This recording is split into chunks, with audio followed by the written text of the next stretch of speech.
Mateo capítulo 26. Mateo capítulo 26. Oremos. Padre Celestial, te damos gracias por el privilegio de poder abrir tu palabra a esta hora, poder, Señor, estudiarla, escudriñarla y juntos encontrar en ella lo que has preparado para tu pueblo hoy. Bendice este tiempo, Señor, en el nombre de Cristo Jesús. Y todo el pueblo de Dios dice, amén. Muy bien, estamos en el capítulo 26 del Evangelio según Mateo. Hoy vamos a seguir nuestro estudio a partir del versículo 14. Pero antes quiero dar un pequeño resumen acerca de lo que ya estamos viendo, porque todo va seguido. Estas son las últimas horas, si no el último día o par de días de la vida de nuestro Señor Jesucristo físicamente aquí en la tierra. Sí, estamos hablando aquí como del Jueves Santo, más o menos, en donde el Señor va a hacer un par de cosas aquí, va a establecer, va a instituir lo que se llama la Cena del Señor, o la comunión, como la conocemos nosotros, y va a preparar a sus discípulos para lo que finalmente va a ser su crucifixión. Entonces, eso es en donde nos encontramos, pero ¿qué está sucediendo hasta llegar a ese momento? Bueno, pues qué bueno que preguntan, porque les voy a decir. Jesús, si se acuerdan, la semana pasada estaba en la casa de Simón el leproso, y María, la hermana de Marta y Lázaro, rompe un frasco de perfume de nardo y lo vierte sobre la cabeza de Jesús. Esta es una muestra de parte de María de su adoración, de su entrega y completa devoción al Señor, porque sabemos por lo que estudiamos la semana pasada que esto hubiera sido algo muy costoso para ella y que estuvo dispuesto a darlo absolutamente todo. En los versículos 8 y 9 de Mateo 26 se nos dice que al ver esto los discípulos se enojaron por lo que estaba haciendo María. Y dijeron, pero ¿qué desperdicio es este? Llamando desperdicio a lo que María estaba haciendo por el Señor Jesús. Y luego dicen en el versículo 9, pudo haberse vendido esto por mucho dinero, porque el perfume de nardo era muy caro en aquel tiempo, y ser dado a los pobres.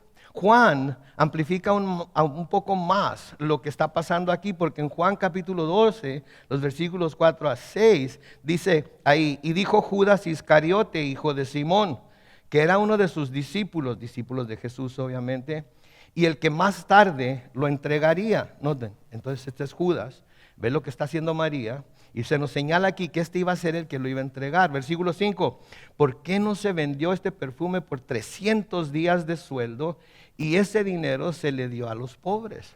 Ahí podemos ver lo que le costó a María el derramar ese perfume. 300 días de sueldo, el sueldo de un año de cualquier trabajador, fue lo que María decidió derramar sobre Jesús. Sí, y los discípulos, en este caso Judas, lo miró como un desperdicio. Versículo 6 de Juan 12 dice, pero no dijo esto porque se preocupara por los pobres, sino porque era un ladrón. Y como tenía la bolsa, sustraía de lo que se echaba en ella. Entonces vemos aquí lo que Judas estaba haciendo. Era uno de los 12, pero al mismo tiempo era un ladrón. Sin embargo, aunque era un ladrón, de todas maneras, a él fue al que lo encargaron de la tesorería. ¿Se dan cuenta de lo que está pasando aquí? Es como nosotros dejarles encargado los impuestos y todo a una bola de ladrones, que no es lo que pasa en nuestro país, ¿verdad? No son muy buenos agentes, los agentes del IRS son muy honestos, son los políticos son bien honestos, toman nuestros impuestos y los usan para el beneficio del pueblo, no para beneficio suyo. Bueno, pues yo creo que Judas era un IRS, era un agente del IRS en aquellos tiempos, ¿verdad? Entonces, noten que para que se le diera a cuidar la bolsa del dinero, quiere decir que era un hombre ¿de qué? De confianza. Era un hombre de confianza, se le consideraba un hombre de confianza. Y como vamos a ver más adelante, que aunque el Señor lo señala como el que lo va a traicionar, los demás discípulos ni siquiera lo consideran. ¿Sí? ¿Qué tan engañados tenía Judas a los discípulos de que él era parte de su grupo, al grado de que le daban la bolsa para que la cuidara? Y cuando el Señor Jesucristo mismo lo señala como el que lo va a traicionar, ellos no se dan cuenta, ni siquiera lo consideran a él. Sí, pero Jesús sí lo sabía. Jesús sí lo sabía. Cuando escucha que Judas dice esto, Ahí en Mateo 26, de nuevo, en los versículos 10 y 11, dice que Jesús se dio cuenta de esto, de lo que Judas había dicho según Juan, de que los demás discípulos habían dicho según Mateo y los otros evangelistas. Dijo, ¿por qué la molestan? ¿Por qué molestan a esta mujer? Lo que ha hecho conmigo es una buena obra, porque ustedes siempre tendrán a los pobres, pero a mí no siempre me tendrán. Noten, ustedes siempre tendrán a los pobres. ¿Cuántos de nosotros quisiéramos acabar con la pobreza del mundo? Yo creo que todos nosotros, si tuviéramos la oportunidad y si tuviéramos la habilidad, quisiéramos acabar con la pobreza del mundo, especialmente cuando vemos cosas en la televisión, documentales, programas en donde se nos muestra el hambre tan grande que hay en muchos países en donde la gente no tiene ni siquiera para comer. En nuestro México querido todavía lo vemos. Si pudiéramos, yo creo que todos no dudaríamos dos veces en buscar acabar con la pobreza. Sin embargo, el Señor Jesucristo nos dice que los pobres siempre van a estar con nosotros. Siempre va a haber pobres. Porque Dios es el que hace a los ricos y Dios es el que hace a los pobres. Y Dios conoce el corazón de cada uno de nosotros y sabe con cuánto nos puede confiar y cuánto no nos puede confiar. Y sabe lo que haríamos si tuviéramos abundancia y sabe cómo reaccionaríamos si hay escasez. Sí, entonces el Señor lo hace de acuerdo a su perfecta voluntad. Pero creo que podemos aprender algo de estas palabras de Jesús a sus discípulos. Porque así como esta iba a ser, escuchen esto por favor, así como esta iba a ser la única oportunidad que María tendría para hacer lo que hizo por el Señor. ¿Por qué? Porque al romper ese frasco de alabastro ya no se podía volver a juntar el perfume. Una vez que se derramara el perfume ya quedaba derramado, ya quedaba usado, ya no lo podía volver a recoger y guardar en otro frasco para después. Entonces, así como así como esta iba a ser la única oportunidad que María tendría para hacer lo que hizo por el Señor. Escuchen esto por favor, esta vida es la única oportunidad que tendremos para invertir nuestro tiempo, nuestro talento y nuestro tesoro al servicio del Señor. ¿Se dan cuenta de eso?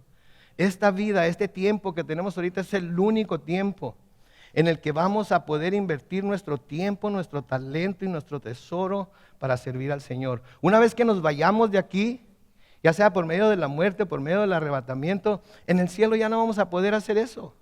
En el cielo ya vamos a llegar con las coronas que se nos han dado por nuestro servicio, por nuestra fidelidad, etcétera, etcétera. Y eso es lo que vamos a poner a los pies de Cristo. Pero ya no vamos a llegar allá con la chequera. Ok, Señor, te voy a dar todas las ofrendas que no te di en la tierra, aquí te las voy a dar. O todo lo que no te serví en la tierra, aquí te voy a servir. O todo lo que no hice por ti en la tierra, aquí lo voy a hacer. Hoy, este tiempo en el que estamos viviendo es la única oportunidad que vamos a tener de invertirnos completamente en Dios. Y si decimos lo voy a dejar para mañana, lo voy a dejar para un mejor tiempo, lo voy a dejar para otro tiempo en el que las cosas estén mejor o lo que sea, ¿saben qué? Levanten la mano todos los que están 100% seguros de que mañana van a volver a respirar aire sus pulmones y su corazón va a volver a latir. No sabemos. Por lo tanto, debemos aprovechar el día de hoy. Sí, lo que ha hecho ella al derramar sobre mí este perfume, les dice el Señor en los versículos 12 y 13 de Mateo 26, es prepararme para la sepultura. De cierto les digo que en cualquier parte del mundo donde este evangelio sea proclamado, también se contará lo que esta mujer ha hecho y así será recordada. Y de nuevo aquí estamos recordándola hoy nosotros otra vez. Ahora, en mi Biblia, siempre se los he dicho, es la Reina Valera contemporánea, es una Biblia de estudio. Hay un encabezado para la siguiente sección que comienza con el versículo 14. Y el encabezado dice, Judas ofrece entregar a Jesús. Judas ofrece entregar a Jesús. Entonces vamos a pasar de un tiempo en el que una persona está adorando con todo lo que es, con todo lo que tiene al Señor Jesús. Y vamos a pasar a una sección en la que uno de sus propios discípulos, uno de los que estaban dentro en el círculo cercano, se le pudiera llamar, el hombre de confianza lo va a buscar traicionar. Ahora no se nos dice qué fue lo que ocasionó la reacción de Judas. Quizás fue que ya había sacado mucho dinero de la bolsa, necesitaba reponerlo y el uso de ese perfume para ungir a Jesús no ayudaba a su causa, ¿verdad? Porque imagínense, todo un año de salario al venderlo, podría él haber muy fácilmente repuesto lo que había sacado, ¿no creen? Porque el que roba y tiene que dar cuentas de lo que robó, de alguna manera tiene que tratar de volver a recuperar lo que perdió para que no se den cuenta, porque si no, tarde o temprano se van a dar cuenta. Quizás fue el regaño de parte del Señor, no sabemos.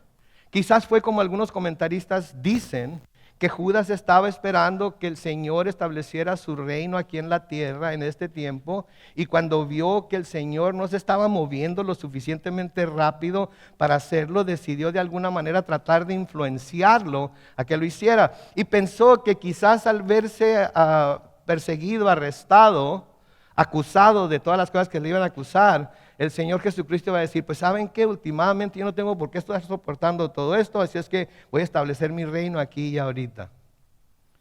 Sí, todas esas cosas pudieran ser posibles, pero lo que más se nos menciona en la Biblia, que podemos comprobar por lo que las Escrituras dicen, es que Judas era un ladrón. Judas era un avaro. Judas era un agente secreto de Satanás. Pero que estaba y podía, por su manera de hacer las cosas, engañar a todo mundo. ¿Sí? A todo mundo. Ahora esto nos debe hablar a nosotros también, porque les digo algo y no se me ofenden. A veces en la iglesia Satanás tiene agentes secretos también. Entre todos los que nos llamamos creyentes, Satanás tiene gente que no es verdaderamente trigo, como en la parábola del trigo y la cizaña, es cizaña. Ahora, el único que puede saber quién es qué, ¿es quién? Es Dios. Nosotros no. Pero hay maneras en las que podemos darnos cuenta si alguien verdaderamente es salvo o no. ¿Y cuál es esa forma que el Señor mismo nos dice en su palabra? Por sus frutos los conocerás, las obras que hacen. ¿Sí? Entonces, no podemos dudar de nadie que nos diga que es salvo. ¿Amén? No podemos dudar porque nosotros no podemos ver el corazón. Pero su manera de vivir, sus obras, sus frutos, nos van a dar una indicación de si lo son o no. El presidente Reagan, ¿se acuerdan del presidente Reagan? Los que son tan viejitos como yo se han de acordar de él. El presidente Reagan, cuando lidiaba con los rusos, decía esto acerca de la Unión Soviética en aquel tiempo. Decía, trust but verify. Trust but verify. Vamos a confiar en que lo que nos están diciendo es cierto, pero vamos a verificar también, vamos a buscar verificar también que sea cierto. ¿Okay? Y yo creo que esa es una buena actitud de tener nosotros, porque de nuevo nosotros no podemos saber quién es salvo o no. Yo quiero pensar que si el Señor Jesucristo ahorita, que si el arcángel ahorita tocara la trompeta para llevarse a la iglesia, este salón se quedaría vacío. Eso es lo que yo quiero pensar. ¿Quién dice amén? Ok, algunos no se quieren ir, ok, está bien, no le haces, luego los convencemos, ok. Yo quiero pensar que este salón se va a quedar vacío, pero la verdad de las cosas, mis hermanos, es que no sé. Los amo a todos con el amor de Cristo, confío en que todos son salvos porque ustedes lo están de alguna manera tratando de demostrar al estar aquí, pero los encomiendo a la mano de Dios para que Él confirme en sus corazones que sí lo son. Sí, porque es solamente Él el que lo puede confirmar. Entonces no se nos dice en la Biblia cuál fue la razón, pero Judas decide que va a traicionarlo. Lo que sí sabemos es que el Señor sabía que Judas lo iba a traicionar, y de hecho, como ya les dije anteriormente, lo había anunciado a los discípulos, aunque de una manera algo velada. De nuevo en el Evangelio según San Juan, en el capítulo 6, comenzando con el versículo 66, no quería poner esa cita ahí porque noten la, ¿verdad? Pero ¿saben qué? No se claven. Eso es para la gente que espiritualiza todo, que en todo ve un misterio, que en todo ve algo místico, que en todo ve algo que está escondido. Sí, entonces no se claven en que ahí dice 666. Es la palabra de Dios. Amén. Entonces en Juan capítulo 6, comenzando con el versículo 66, noten lo que dice: a partir de entonces muchos de sus discípulos dejaron de seguirlo y ya no andaban con él. ¿Por qué? Porque había dicho que tenían que comer su carne y beber su sangre, si no tendrían nada que ver con él. Versículo 67 dice, entonces Jesús dijo a los 12, ¿también ustedes quieren irse? Versículo 68, Simón Pedro le respondió, Señor, ¿a quién iremos? Tú tienes palabras de vida eterna y nosotros hemos creído y sabemos que tú eres el Cristo, el Hijo del Dios viviente. Vamos a seguir en este estudio y vamos a ver que esa convicción de Pedro titubeó. Y debemos de aprender, no vamos a hablar mucho de ello ahorita, pero debemos aprender de lo que Pedro está, porque Pedro estaba seguro de quién era Jesucristo, amén. Sin embargo, cuando llegó el momento de arriesgar su vida por él, cuando llegó el momento de que podía perder algo, y le preguntaron, ¿tú andabas con él también? ¿Qué dijo? Ni lo conozco, ¿verdad? Ni lo conozco. Entonces dice de nuevo el versículo 69, y nosotros hemos creído y sabemos que tú eres el Cristo, el Hijo del Dios viviente.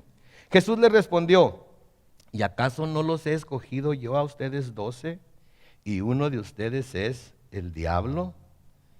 Se refería Jesús a Judas Iscariote, hijo de Simón, porque este era uno de los 12 y era el que lo iba a entregar. Yo no sé ustedes, pero si yo hubiera escuchado uno de ustedes es un diablo, yo hubiera dicho, ¿quién, Señor? ¿Quién para brincarle aquí ahorita mismo? Pero se dan cuenta que los discípulos, ninguno dijo, ¿qué onda? ¿Quién? O nada. No, los tenía completamente engañados, mis hermanos, así es Satanás. Puede engañarnos completamente.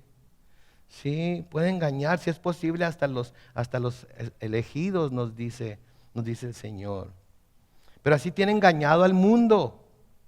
Así tiene engañado al mundo. Y Pablo dice, y no es un misterio, no se nos debe hacer algo raro esto, porque tanto él como sus ángeles pueden disfrazarse ¿de qué?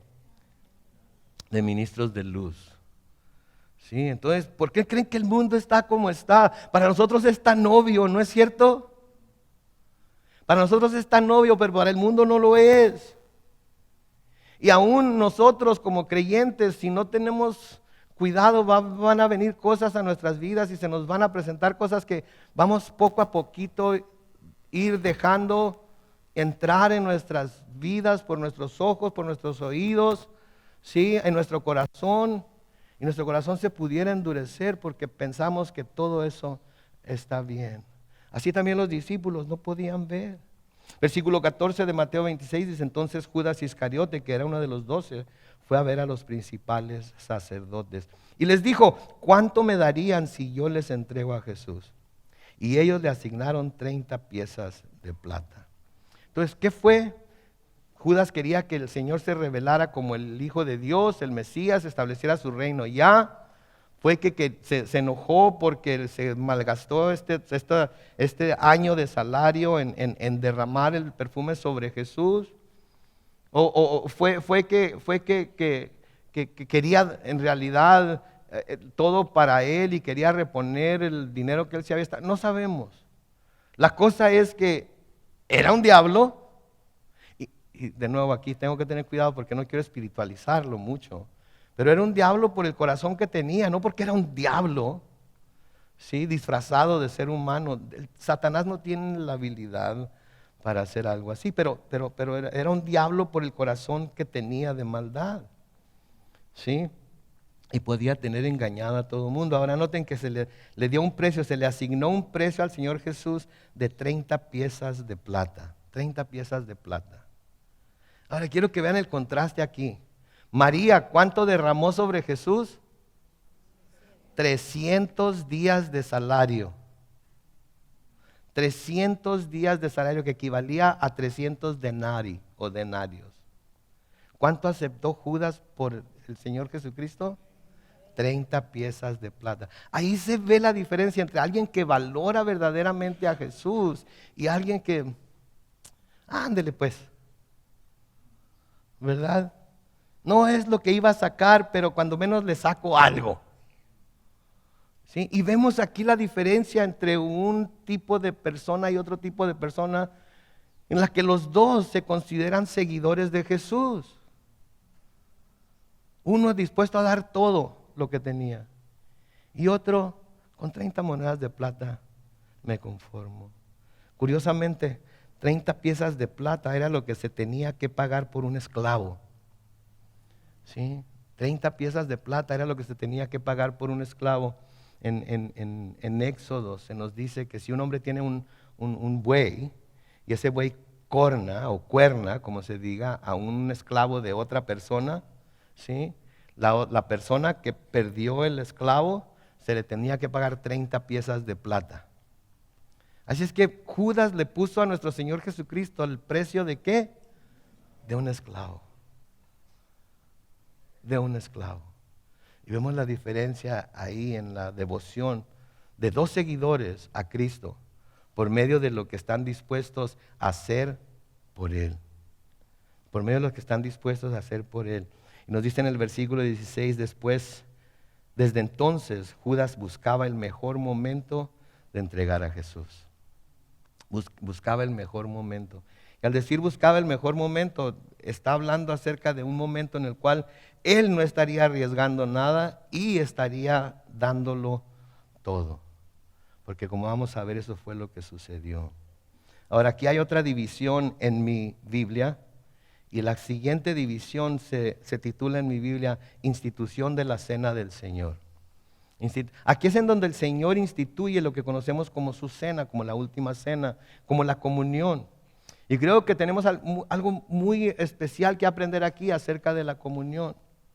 Sí, porque a menudo creo que como Calvary Chapels, ¿verdad? Hemos llegado al punto en el que ciertas cosas que se nos enseñan en la palabra, por ser tan familiares con ellas, tenemos la tendencia a tomarlas muy a la ligera. Porque somos Calvary Chapel. Y no vamos a espiritualizar nada y no vamos a ponerle más de lo que ahí dice y le vamos a quitar, etcétera, etcétera. Pero luego está el otro extremo también en donde todo se espiritualiza. ¿Sí? En donde el pan se transforma literalmente en el cuerpo de Cristo. Se llama transubstación. Cuando el sacerdote levanta la hostia al cielo y da gracias por ella, en su mente y en la mente de sus seguidores, se transforma literalmente en el cuerpo de Cristo. Es decir, cuando estamos comiendo la hostia, estamos comiéndonos el cuerpo de Cristo. Igual con la sangre, se levanta el cáliz, se da gracias por ello, y el vino que está en el cáliz se transforma literalmente en la sangre de Cristo. Así es que cuando estamos tomando del cáliz, estamos tomando literalmente la sangre de Cristo. Eso es llevárselo un poco muy allá para la izquierda. Pero luego está el otro lado de la moneda. Es nada más un símbolo. Entonces, como símbolo lo podemos tomar donde sea, cuando sea, como sea. ¿Sí? En muchas iglesias vamos a ponerlo todo aquí enfrente y cada quien venga y tome y siéntese y usted con su familia. ¿Saben qué? El Señor instituyó esta cena con todos sus discípulos, todos comiendo a la misma vez, todos bebiendo a la misma vez, porque quería tener comunión con ellos en esa última cena. Entonces noten lo que dice ahí, el primer día de la fiesta de los panes sin levadura, versículo 17, los discípulos se acercaron a Jesús y le preguntaron, ¿dónde quieres que te preparemos la comida de la Pascua? El primer día de la fiesta de los panes sin levadura era el día antes del día en el que se comía la Pascua. Entonces ellos ya están haciendo preparativos para ellos. Sabían lo que el Señor iba a hacer. Esta era como la tercera vez que Jesús estaba en Jerusalén durante la Pascua, de acuerdo a las cuentas que se pueden sacar. Entonces sabían que Él iba a querer que se le preparara la cena de la Pascua en algún lugar. Sí, versículo 18 dice, Él les indicó ir a la ciudad, a la casa de cierto hombre y decirle, el maestro dice, mi tiempo está cerca, celebraré la Pascua con mis discípulos en tu casa. Los discípulos de los que se nos habla aquí, que envió a hablar con este hombre, fueron Pedro y Juan. Sí, fueron Pedro y Juan. En el Evangelio según San Lucas, no lo van a poner en la pantalla, pero en el Evangelio según San Lucas, en el capítulo 22, dice esto. Si lo quieren buscar, búsquenlo. Si lo quieren escuchar, escúchenlo. Lucas 22, los versículos 7 al 13, dice, llegó el día de los panes sin levaduras, cuando es necesario sacrificar el cordero de la Pascua. Jesús envió a Pedro y Juan con estas instrucciones. Vayan a preparar todo para que comamos la Pascua. Y ellos le preguntaron, ¿dónde quieres que hagamos los preparativos? Versículo 10 de Lucas 22, Jesús les dijo, al entrar en la ciudad verán ustedes a un hombre que lleva un cántaro de agua. Síganlo hasta la casa donde entre y díganle al dueño de la casa, el maestro pregunta, ¿dónde está el aposento en donde comerá la Pascua con sus discípulos? Versículo 12, entonces él les mostrará un gran aposento alto, ya dispuesto. Hagan ahí los preparativos. Noten el versículo 13, los discípulos partieron y encontraron todo tal y como Jesús se lo había dicho y prepararon la Pascua. ¿Escucharon? Encontraron todo tal y como Jesús lo había dicho. ¿Se acuerdan en otra ocasión cuando los discípulos fueron e hicieron lo que Jesús les dijo y lo encontraron todo tal y como Jesús les había dicho? La entrada triunfal a Jerusalén, ¿se acuerdan? Vayan y tomen este pollino que está ahí con la burrita y si alguien les dice, díganle que el maestro tiene necesidad de ellos. Fueron y encontraron todo y como él les había dicho. Y aquí hay otra enseñanza muy importante para nosotros. Escuchen esto, siempre que obedecemos al Señor, descubrimos que las cosas salen tal y como Él nos dice que van a salir. Otra vez, siempre que obedecemos al Señor, descubrimos que las cosas salen tal y como Él nos dice que van a salir. Si el Señor nos dice que si hacemos esto, este va a ser el resultado, créanlo, ese va a ser el resultado. Si el Señor nos dice que si no hacemos aquello, este va a ser el resultado, créanlo, ese va a ser el resultado. Quizás no en la forma que nosotros creemos o en el tiempo que nosotros creemos, pero se va a cumplir todo de acuerdo a su palabra. Lo que tenemos que hacer es que obedecer y ponerlo en práctica. Estábamos platicando el jueves en nuestro grupo de lectura. Cuando el Señor nos dice que hagamos algo, cuando menos hay que intentarlo, ¿no es cierto? Si el Señor nos está diciendo claramente que hagamos tal o cual cosa, cuando menos hay que intentarlo para ver si el resultado que vamos a obtener es el resultado que el Señor nos dice que vamos a tener. ¿Sí? Pero pocos son los... Pocos. No voy a decir pocos. Pero no son muchos. Es diferente, no son muchos a pocos, ¿eh? Presten atención, no son muchos a pocos, es diferente. No son muchos aquellos que escuchan la palabra de Dios, saben que es Dios el que se les está dando este mandamiento o esta indicación o algo, y luego se van y no hacen absolutamente nada al respecto. Se quedó como una buena intención, se quedó como una buena enseñanza, se quedó como una buena palabra. Qué buena palabra, qué bárbaro. Pastor, qué buena palabra. Y a veces he preguntado, oh sí, ¿cuál? Pues la que dijo. Esa, usted sabe, estaba aquí, ¿qué no?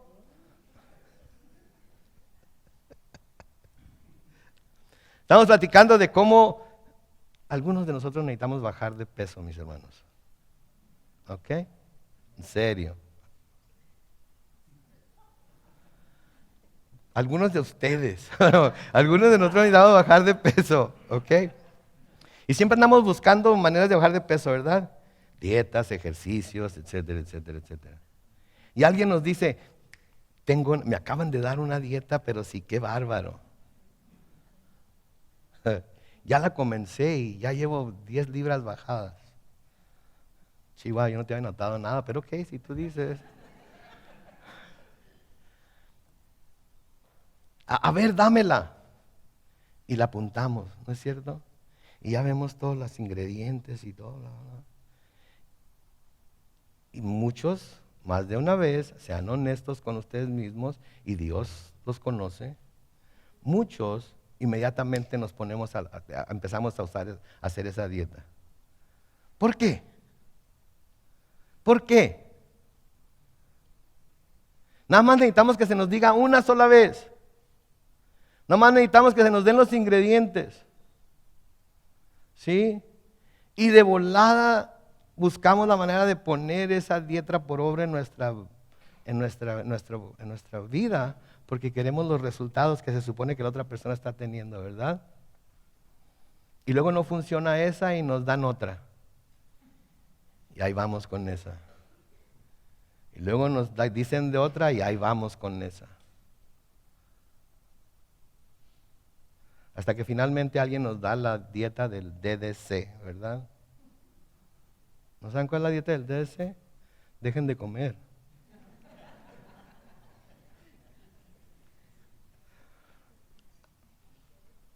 Ok, se oye muy curiosito todo eso, yo sé. Pero ¿por qué no hacemos lo mismo con el Señor cuando sabemos claramente, al leer su palabra, al escuchar una predicación, al ser llamados a hacer tal o cual cosa? ¿Por qué no decimos, lo voy a intentar para ver si los resultados que la palabra de Dios dice que voy a obtener en realidad se cumplen? ¿Se imaginan ustedes? Los discípulos, tanto en esta ocasión como cuando los mandó por aquel burrito, por aquel pollino, fueron y encontraron las cosas como tal y como Él les había dicho. Entonces, ¿qué están recibiendo de lo que se ha dicho hasta ahorita de la palabra de Dios? ¿Qué les está diciendo Dios que deberían de poner en práctica en sus vidas a partir de hoy? Va a haber dos clases de personas las que van a oír. Buena palabra, pastor. Y las que van a oír inmediatamente la van a poner en práctica para ver si los resultados que la palabra de Dios dice que se pueden tener, se obtienen. Pero si el Señor nos dice y nosotros obedecemos, siempre que obedecemos al Señor descubrimos que las cosas salen tal y como Él nos dice que van a salir. Entonces hay que intentarlo, ¿no es cierto? ¿Qué tenemos que perder? ¿Y cuánto tenemos que ganar? Ok, si están agarrando la onda, Señor, gracias, gracias. Cuando Salomón dedica el templo, ¿se acuerdan cuando Salomón termina de construir el templo, lo dedica, hace una oración, etcétera, etcétera? Primera de Reyes, capítulo 8, versículos 56 al 58, dice, bendito sea el Señor, que le ha dado paz a su pueblo Israel. Noten, conforme a su promesa, sin dejar de cumplir ninguna de las promesas que le hizo a Moisés. Versículo 57, que el Señor nuestro Dios esté con nosotros como estuvo con nuestros primeros padres y que no nos desampare ni nos abandone. Versículo 58, noten, que nuestra voluntad, ¿qué dice ahí? Se rinda ante Él. ¿Para qué? Para que podamos andar por sus caminos y cumplamos sus mandamientos, estatutos y decretos, los cuales dio a nuestros primeros padres. ¿Se dan cuenta ustedes? Que nuestra voluntad se rinda ante Él. Cuando nosotros rendimos nuestra voluntad ante Él, entonces es cuando podemos andar por sus caminos. Podemos cumplir con sus mandamientos. Mientras nuestra voluntad no se rinda ante Él totalmente, no lo vamos a poder hacer. Cantamos que Él es Señor, ¿no es cierto? Cantamos que Él es Dios. Le damos honra y gloria por quien Él es. Sí. Pero cuando decimos Señor, estamos entendiendo que estamos declarándolo Señor de nuestras vidas, con todo lo que eso implica. Y no es nada más Señor. En el Salmo 93, versículo 5 dice, tu testimonio, Señor, permanecen firmes. La santidad es el adorno de tu templo por siempre y para siempre. Y la iglesia dice, el Salmo 111 y el versículo 7 dice, todo lo que Él hace es justo y verdadero. Y luego dice, sus mandamientos son dignos de ¿qué? ¿Sus mandamientos son dignos de qué? ¿Sus mandamientos son dignos de qué? Entonces, si sus mandamientos son dignos de confianza, ¿qué debemos hacer nosotros con ellos? Obedecerlos. Porque la obediencia muestra nuestra confianza en esos mandamientos. ¿Por qué me dice Señor, Señor? Sí me entienden. Disculpen que sea tan apasionado por estas cosas, pero creo que como pastor es mi deber presentarles la palabra de Dios. Y eso es lo que el Señor está diciendo hoy. En Lucas 21:33 el Señor Jesucristo dice esto, el cielo y la tierra pasarán, pero mis palabras no pasarán. ¿Lo creemos? Entonces lo vamos a poner por práctica en nuestras vidas, amén, porque sabemos que los resultados van a ser tal como Él dice que van a hacer. Amén. Versículo 19 dice, los discípulos hicieron lo que Jesús les mandó y de nuevo encontraron todo tal como Jesús les había dicho y prepararon la Pascua.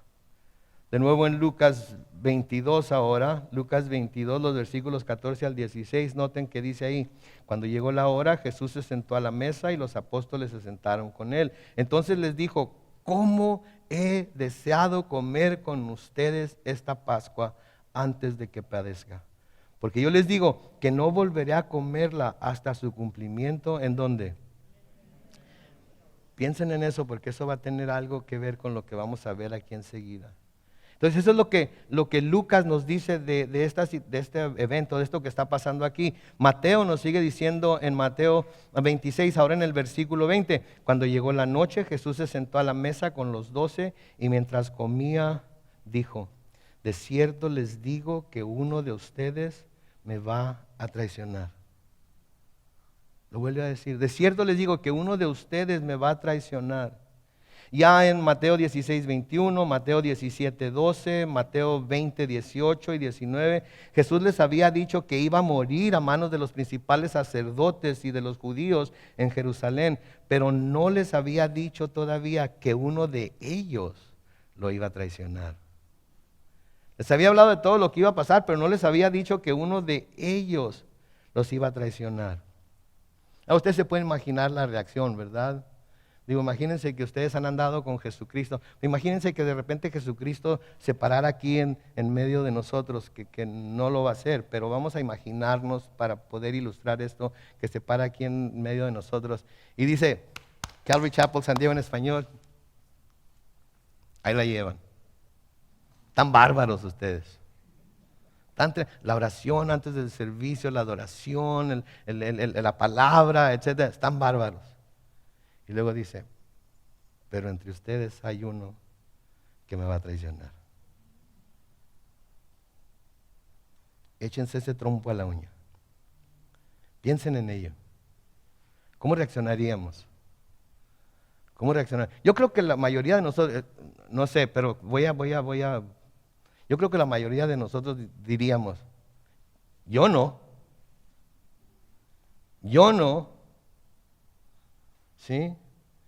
¿Se dan cuenta que esa no fue la reacción de los discípulos? Noten ahí en el versículo 22, ellos se pusieron muy tristes y cada uno comenzó a preguntarle, ¿soy yo, Señor? ¿Se dan cuenta? ¿Cuál es la diferencia de yo no a soy yo, Señor? ¿Se dan la cuenta? ¿Se dan cuenta de ello?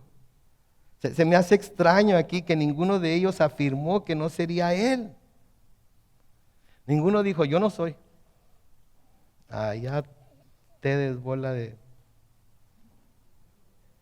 Pero yo no. Ninguno dijo eso. Por favor, piensen en ello. Mediten en ello, que todos preguntaron, ¿seré yo, Señor? Fue como que ninguno de ellos estaba seguro de que no sería el traidor. Ahora nosotros podemos juzgar a los discípulos por esta actitud, pero creo que es una buena actitud a tener. ¿Sí? Porque si el Señor Jesucristo se apareciera aquí, como les estoy diciendo, y dijera, pero aquí hay uno que me va a traicionar, creo que en lugar de decir, no voy a ser yo, Señor, deberíamos de preguntar, ¿soy yo? ¿Seré yo? Porque ¿cuántas veces le hemos prometido cosas al Señor y no las hemos cumplido? ¿Cuántas veces le hemos dicho, ahora sí, ya esta es la última vez? Y no fue la última. ¿O cuántas veces le hemos dicho, ok, de ahora en adelante, ahora sí, y no fue de ahora en adelante? Creo entonces que la actitud de los discípulos, en cierta manera, fue la más mejor, la mejor, de alguna manera al decir, seré yo, porque ninguno se sentía seguro de que no lo iba a traicionar. No quiero que levanten la mano, no quiero que digan amén, quiero que se queden bien calladitos. Y quiero hacer la pregunta, ¿creen ustedes que uno de ustedes podría en un momento dado, bajo ciertas circunstancias, traicionar a su Señor? No. Piénsenlo. Es bueno pensar en estas cosas de vez en cuando. Es bueno que alguien nos prenda el fuego a los pies y nos haga meditar en cosas que nosotros nunca meditaríamos en ellas porque nos sentimos muy seguros de nosotros mismos. Y la vida del cristiano, si lo vemos como es las escrituras, es un constante estarse examinando a uno mismo. ¿Sí? Luego noten el versículo 23. Él les respondió: el que mete la mano conmigo en el plato es el que me va a entregar. Yo no sé si alguna vez han visto una comida oriental, hablando del Medio Oriente, pero todos se sientan alrededor de un plato lleno de arroz y unos platos ahí donde se mete el pan para mojar. Y todos están agarrando el pan, especialmente el pan sin levadura, es un pan como tortilla, y todos están agarrando ahí del mismo plato, ¡pam!, y se lo meten a la boca y luego mojan ahí el pan, y a veces hasta 2, 3 mojan el pan a la misma vez. Cosa que ahorita con el COVID, quién sabe cómo nos iría, ¿verdad? Pero en fin, esa es la cultura de ellos y eso es lo que hacen. Y esa es la cultura del Señor Jesucristo también. Entonces, noten lo que dice: el que mete la mano conmigo en el plato es el que me va a entregar. ¿Sí? Entonces, estaba dando una indicación muy clara de quién iba a ser el que lo iba a entregar, ¿verdad? ¿Quién iba a ser el que lo iba a entregar? Ok. All right. El que metiera la mano en el plato juntamente con él. ¿Sí? ¿Saben que hay algo que se le puede llamar, es un salmo profético? En el Salmo 41 y el versículo 9 dice aquí, ahí: aún mi mejor amigo en quien yo confiaba, el que comía conmigo, me ha traicionado. Aún mi mejor amigo en el que yo confiaba, el que comía conmigo, me ha traicionado. Entonces, si Judas fue el que lo traicionó, ahí está anticipando que Judas es el que va a ser ello, ¿verdad? Juan capítulo 17, el versículo 12 dice: cuando estaba con ellos en el mundo, del Señor Jesucristo orando al Padre, dice: cuando estaba con ellos en el mundo, yo los cuidaba en tu nombre, a los que me diste, yo los cuidé, y ninguno de ellos se perdió, sino el hijo de perdición, para que la escritura se cumpliera. Obviamente el hijo de perdición era Judas. Y cuando dice que para que la escritura se cumpliera, era porque se había escrito, como en el Salmo 41, que uno de sus amigos más cercanos era el que lo iba a traicionar. Ahora, Dios no decretó: voy a crear a Judas con el propósito único de que traicione a Jesús. Pero se escribió para que cuando sucediera se reconociera que Dios ya sabía lo que iba a pasar. Solo porque algo está escrito no quiere decir que Dios lo decretó. Se escribió para que nosotros supiéramos que Él sabía que iba a pasar, pero no porque Él determinó que iba a ser así. Versículo 24 sigue diciendo: a decir verdad, el Hijo del Hombre sigue su camino como está escrito acerca de Él, pero ay de aquel que lo traiciona, más le valdría no haber nacido. Y entonces Judas, el que lo iba a traicionar, le preguntó: ¿soy yo, maestro? Y luego noten la respuesta de Jesús, y Jesús le respondió: tú lo has dicho. Noten que ninguno de los otros discípulos notaron que le había dicho a Jesús que él sería el traidor. Estaban tan ocupados con el taco que ni cuenta se dieron.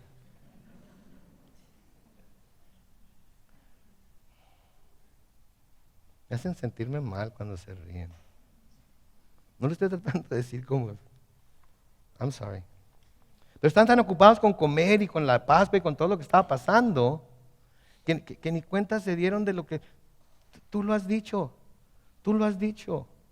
Y ninguno de los otros discípulos notaron que el Señor le había dicho a Judas que él sería el traidor. ¿Sí? En Juan capítulo 13, los versículos 26 al 30, noten lo que dice cuando le empiezan a preguntar quién sería. En Juan capítulo 13, versículos 26 al 30, respondió Jesús: es aquel a quien yo le dé el pan mojado. Ok, aquí está diferente. Ya mojó el pan en el plato y es aquel a quien yo le dé el pan mojado. Enseguida Jesús mojó el pan y ¿qué hizo? Se lo dio a Judas Iscariote, hijo de Simón. Y después del bocado Satanás entró en él, en Judas. Y entonces Jesús le dijo, lo que vas a hacer, hazlo pronto. Versículo 28, noten, pero ninguno de los que estaban a la mesa entendió por qué le dijo esto. Y es que, como Judas tenía la bolsa, algunos pensaban que Jesús le decía que comprara lo necesario para la fiesta o que diera algo a los pobres. Y en cuanto Judas tomó el bocado de pan, salió y era ya de noche. Entonces el Señor dice, el que moje el pan conmigo, Judas mete la mano al plato. El que meta la mano al plato conmigo, Judas mete la mano al plato. Al que yo le dé el pan mojado y el Señor toma el pan y se lo da a Judas. Y están ahí los otros 11 y lo ven y lo escuchan y todo, y ni en cuenta. Ni en cuenta. Si hay cosas importantes, mis hermanos, que el Señor nos quiere mostrar y a veces nosotros no estamos ni en cuenta. Estamos pensando en todo lo que está sucediendo a nuestro alrededor, estamos pensando en todo las situaciones por las que estamos pasando, estamos pensando en todo ello, pero no estamos viendo lo que Dios está tratando de hacer, lo que el Señor está tratando de mostrarnos. Nosotros ni en cuenta. Y el Señor lo está haciendo tan claro. No hay vuelta de hoja, no hay manera de dudar, no hay manera de pensar que es algo diferente. Y nosotros ni en cuenta. Porque no estamos atentos a lo que el Señor está haciendo otra vez alrededor de nosotros. Nos ocupa todo lo demás. Y mis hermanos, no estoy diciendo que tenga algo de malo ocuparse de la familia y del trabajo y de esto y de lo otro. No estoy diciendo que eso tenga algo de malo, pero nunca debemos dejar que todas esas cosas, ¿sí?, nos hagan quitar la atención de lo que Dios está haciendo en nuestras vidas, de lo que Dios está queriendo hacer. ¿Sí? Tenemos que estar prestando atención. ¿Sí? Ahora quiero hacer una pregunta aquí.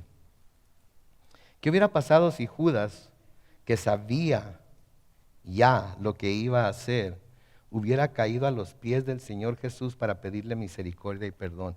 ¿Qué hubiera pasado si cuando el Señor le dice, tú lo has dicho? Cuando el Señor moja el pan con él, cuando el Señor le da el pan mojado. Y si Judas se da cuenta de lo que estaba haciendo y se arrepiente en su corazón y cae de rodillas pidiéndole perdón y misericordia al Señor, sabiendo lo que sabemos de Jesús, ¿qué creen que hubiera hecho el Señor Jesucristo? Le hubiera perdonado. ¿Qué hubiera pasado después de eso? Nunca lo sabremos, porque no lo hizo. Pero sabiendo lo que sabemos del Señor Jesucristo, si Judas hubiera pedido perdón, si Judas le hubiera pedido misericordia al Señor, el Señor le hubiera perdonado y le hubiera mostrado misericordia. Esto es para todos nosotros que en un momento dado hemos sido Judas o estamos siendo Judas. No tenemos por qué perecer como Judas. Lo único que tenemos que hacer es caer de rodillas delante de nuestro Señor Jesucristo, arrepentidos y pedirle perdón. ¿Y qué nos dice Juan? Que si confesamos nuestros pecados, Él es fiel y justo para perdonarnos nuestros pecados y limpiarnos de toda maldad. Les mandé que pasaran por aquí para que me dijeran cuándo se estaba acabando el tiempo. Okay. Ahora noten los próximos versículos y nos vamos a apurar aquí un poco. ¿Sí? Nos vamos a apurar aquí un poco. Versículo 26. Aquí es en donde el Señor instituye lo que se llama la cena del Señor o la comunión. Dice, mientras comían, Jesús tomó el pan y lo bendijo, y luego lo partió y se lo dio a sus discípulos y les dijo, tomen, coman, este es mi cuerpo. Y después tomó la copa y luego de dar gracias la entregó a sus discípulos y les dijo, beban de ella todos, porque esta es mi sangre del nuevo pacto que es derramada por muchos para perdón de los pecados. Yo les digo que desde ahora no volveré a beber de este fruto de la vid hasta el día en el que la beba con ustedes, hasta el día que beba con ustedes el vino nuevo en el reino de mi Padre. ¿Ok? Entonces noten aquí, esta es la última vez que va a participar de esto con los discípulos, pero va a haber una próxima vez que va a ser en el reino de su Padre. Y aquí es donde vemos la cena del Señor. Si nosotros casi no la llamamos la cena del Señor, la llamamos la comunión, ¿sí? Pero la cena del Señor o la comunión, ¿sí?, En primer lugar, y aquí es donde quiero que meditemos un poco más en ello, en primer lugar, es un tiempo en que se debe usar para recordar y dar gracias a Dios. Más que un ritual, más que una ordenanza, más que todo ello, es un tiempo para recordar y dar gracias a Dios. Jesús dijo en Lucas capítulo 22, versículo 19, luego tomó el pan, lo partió, dio gracias y les dio, al tiempo que decía, este es mi cuerpo que por ustedes es entregado. Hagan esto, ¿en qué? En memoria de mí. Entonces, al tomar la comunión, al tomar el pan, lo primero que tenemos que hacer es recordarlo a Él. Recordarlo a Él. Pero no es solo para que meditemos en las agonías de la crucifixión, tanto como es para que recordemos la vida del Señor, el ministerio de nuestro Señor Jesucristo aquí en la tierra. Y cuando tomamos la comunión debemos expresar nuestra más profunda alabanza y apreciación por lo que Jesús hizo por nosotros. A veces lo tomamos así como que algo muy solemne, muy serio y todo eso. No, es un tiempo para regocijarnos, dar gracias al Señor por lo que Él hizo por nosotros. Así como la cena de la Pascua judía era para proclamar la liberación de los hebreos de su esclavitud en Egipto, así en la cena del Señor o la comunión, el cristiano proclama su liberación de la vida de pecado y miseria por medio de la muerte de Cristo, que es nuestra Pascua. Sí, entonces, lejos de estar ahí todos, ay, murió, lo partieron, que es cierto, debemos de regocijarnos en el hecho de que somos libres en Él. Somos completamente libres en Él. En segundo lugar, la cena del Señor, como su nombre lo indica, es un tiempo de comunión con Cristo. Al participar de los elementos recordamos los beneficios obtenidos de la muerte y resurrección de Jesús y estamos siendo nutridos y empoderados por Cristo mismo a través del Espíritu Santo. ¿Sí? Entonces, al tomar los elementos en nuestras manos, nosotros estamos teniendo comunión con Él en el Espíritu. Es mucho más que símbolo de su carne, el símbolo de su cuerpo, el símbolo de su sangre. Es una comunión íntima con Él en la que estamos en el Espíritu teniendo esa comunión con Él. En Romanos 5, 8 al 11, Pablo escribe, pero Dios muestra su amor para con nosotros en que cuando aún éramos pecadores, Cristo murió por nosotros. Con mucha más razón, ahora que ya hemos sido justificados en su sangre, seremos salvados del castigo por medio de Él. Porque si cuando éramos enemigos de Dios fuimos reconciliados con Él mediante la muerte de su Hijo, mucho más ahora que estamos reconciliados, seremos salvados por su vida. Y no solo esto, sino que también nos regocijamos en Dios por nuestro Señor Jesucristo, por quien ahora hemos recibido la reconciliación. Eso es lo que estamos recordando, eso es lo que estamos experimentando y practicando durante la comunión. A los corintios, Pablo les escribe esto, noten, en 1 Corintios 10, versículo 16, la copa de bendición por la cual damos gracias, ¿no es la comunión de la sangre de Cristo? Y el pan que partimos, ¿no es la comunión del cuerpo de Cristo? No se transforma ni en la sangre ni en el cuerpo, pero a través de ello, como símbolos de los ya mencionados, estamos teniendo comunión con el Señor en el Espíritu. Y no me malentiendan, esto no quiere decir que Dios no pueda empoderarnos sin que participemos de la Santa Cena, de la Cena del Señor. Pero fue Él quien la instituyó para nosotros, así como designó también la oración, la predicación de las Escrituras como medios para comunicarnos su gracia. Amén. 1 Corintios 11, 26 dice, por lo tanto, siempre que coman este pan y beban esta copa, proclaman la muerte del Señor hasta que Él venga. Miren, mis hermanos, las Escrituras no nos dicen qué tan seguido debemos acercarnos a la mesa del Señor. No nos dice qué tan seguido. Nosotros lo hacemos una vez por mes, pero no se nos dice qué tan seguido. Pero sí se nos dice que siempre que lo hagamos, ¿sí? Que siempre que comamos el pan y siempre que bebamos la copa, estamos proclamando la muerte del Señor hasta que Él venga. ¿Ya vino? Entonces tenemos que seguirla proclamando. En tercer lugar, la cena del Señor es un tiempo para comprometerse de nuevo con el Señor. ¿Escucharon eso? La cena del Señor es un tiempo para comprometerse de nuevo con el Señor.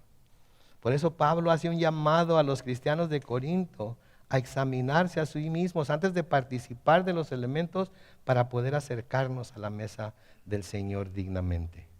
¿Sí? Así que debemos entonces de nosotros también, cuando vamos a tomar la cena, examinarnos para asegurarnos de que la estamos recibiendo dignamente. Primera de Corintios 11, 27 al 29 dice: así que cualquiera que coma este pan o beba esta copa del Señor de manera indigna será culpado del cuerpo y de la sangre del Señor. Por tanto, cada uno de ustedes debe examinarse a sí mismo antes de comer el pan y de beber la copa. Porque el que come y bebe de manera indigna y sin discernir el cuerpo del Señor, come y bebe para su propio castigo. Al examinarlos, mis hermanos, tenemos la oportunidad de renovar nuestro compromiso y nuestra dedicación a Cristo y a su pueblo. ¿Sí? Y finalmente, al acercarnos a la mesa del Señor, somos llamados a recordar que un día el Señor va a regresar por nosotros y podremos, escuchen esto, estar físicamente en su presencia y no solo acercarnos a su mesa, sino sentarnos literalmente a la mesa del Señor y comer con Él. Le voy a pedir a Aurelio, le voy a pedir a Jorge, le voy a pedir a Jesús que por favor le ayuden a Aurelio a repartir los elementos de la comunión aquí hoy. Cuando los reciban, sosténganlos en su mano y todos vamos a participar de estos elementos aquí hoy para recordar lo que el Señor ha hecho por nosotros. Pero tenemos que acordarnos que al acercarnos a la mesa del Señor somos llamados a recordar que un día el Señor va a regresar por nosotros y podremos estar físicamente en su presencia. Y podremos participar de esta cena con Él en el reino de los cielos. Acuérdense lo que les dijo el Señor en Mateo 26, 29. Yo les digo que desde ahora no volveré a beber de este fruto de la vid hasta el día en que beba con ustedes el vino nuevo en el reino de mi Padre. ¿Sí? Entonces lo estamos haciendo aquí hoy de esta manera, pero un día lo vamos a hacer con el Señor Jesucristo en el reino de los cielos. En Marcos capítulo 14, versículo 25 dice: de cierto les digo que no volveré a beber del fruto de la vida hasta el día en el que beba el vino nuevo en el reino de Dios. Y en Lucas 22, versículos 16 al 18 dice: porque yo les digo que no volveré a comerla hasta su cumplimiento hasta su cumplimiento en el reino de Dios. ¿Sí?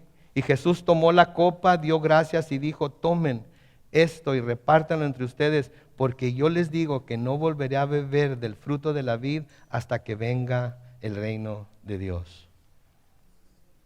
Por último, ahora sí, en Apocalipsis capítulo 19, los versículos 7 al 9, un llamado a toda la iglesia aquí hoy, que dice: regocijémonos y alegrémonos y démosle gloria. Ha llegado el momento de las bodas del Cordero. Ya su esposa se ha preparado y se le ha concedido vestirse de lino fino, limpio y refulgente. Y es que el lino fino simboliza las acciones justas de los santos. Versículo 9, entonces el ángel me dijo: escribe, bienaventurados los que han sido invitados a la cena de las bodas del Cordero. Y también me dijo: estas son palabras verdaderas de Dios. Esto que estamos haciendo aquí hoy, lo estamos haciendo como una demostración de que creemos lo que su palabra nos dice. Y que ahorita lo estamos haciendo con este trocito de pan y esta copita de jugo de uva, recordando lo que el Señor hizo ese día de la última cena. Pero lo hacemos con gratitud en nuestro corazón porque Él nos ha redimido. Amén. Lo hacemos comprometiéndonos de nuevo con Él por lo que Él ya hizo. Y lo hacemos viendo hacia el futuro, pensando en que en un día, pronto, sí, muy pronto, veremos al Señor y cenaremos con Él el pan y la copa en el cielo, en el reino de su Padre. Vamos a dar gracias. Padre Celestial, gracias Señor por tu palabra, gracias Dios por estos elementos que tenemos en nuestra mano, Señor, que si bien son solo símbolos de tu carne y de tu sangre, Padre Santo, los tomamos, pero los tomamos en serio. Señor, ayúdanos prepáranos. Ayúdanos a no hacerlo indignamente, y ahorita cualquier persona que tenga algo que confesarle al Señor, ahí en su lugar, en su corazón, puede confesarlo delante de Él para que pueda tomar el cuerpo y la sangre de Cristo sin ningún problema. Señor, nos acercamos a tu mesa de esta manera tan sencilla aquí hoy, pero anticipando la forma gloriosa en la que estaremos un día a tu mesa en el cielo. Gracias por invitarnos a la cena de las bodas del Cordero. Gracias porque tú las estás preparando en el cielo para un día sentarnos a la mesa contigo y celebrar todos juntos lo que has hecho por nosotros. Tomamos este pan con gratitud en nuestro corazón, recordando que tu cuerpo fue partido por nosotros. Lo hacemos asombrados de que eso haya sucedido. Lo hacemos con un corazón lleno de gratitud porque sucedió, y con un corazón lleno de anticipación por lo que está por suceder. Y lo hacemos en el nombre glorioso de Cristo Jesús. Tomen el pan y sea hecho con ustedes de acuerdo a su fe.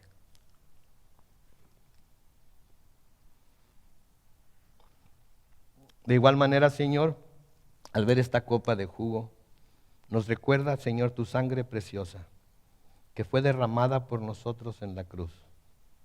Tomamos este jugo, oh Dios, acordándonos de ti, proclamando tu venida, agradeciendo que aunque nuestros pecados eran rojos como la grana, rojos como el carmesí, tú nos has hecho tan blancos como nieve, tan blancos como la lana. Gracias porque seres indignos, por lo que tú hiciste en la cruz, ahora somos dignos de acercarnos a tu mesa de esta manera. Bendecimos tu nombre. Tomen el jugo y sea hecho con ustedes de acuerdo a su fe. Gracias, Padre Santo. Gracias, Señor, por todo lo que has hecho, por lo que aún estás haciendo y por lo que estás por hacer entre nosotros. En el nombre glorioso de Cristo Jesús. Y todos decimos...